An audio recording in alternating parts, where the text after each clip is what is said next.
uMutlalipule Shuping waye wanesifo semasisi esemncinci kwaye oko kwakhokhelela ekubeni angaboni.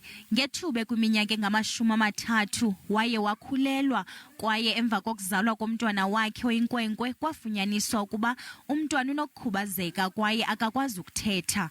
Uthi wayedandathekile ngethuba efumanisa ukuba akasoze akwazi umbona umntwana wakhe kwaye akasoze amve ekhala okanye ethetha. Emva kweminyaka emibini, uyise wabantwana bakhe ababini waye wasweleka, nto leyo yathetha ukuba kufuneka azimele ondle abantwana bakhe eyedwa. Dikgwetlho tse ke nang le tsone mo botshelong ke tsa gone go sa bone.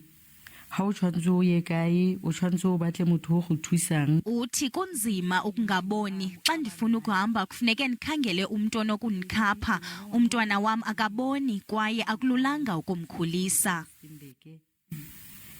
Ke nna le ene le monna we ene o siame o itekanetse. Nangona kukho ezingxaki zangalahla ithemba, umemelela onke amanina ukuba angalahla ithemba phantsi kwayo nayiphi na imeko. Mare mo botshelong gone ke a tswelela ka gore ke kgonne gore le nna ke nne le ntlo. Uthi nangona ndinezingxaki impilo yam ayimanga iqhubela phambili. Ndinendlu yam, ndiya kudade wethu xa kukho into endiyidingayo. Unganikezeli xa ungaboni, sebenzisa ingqondo nesakhono sakho.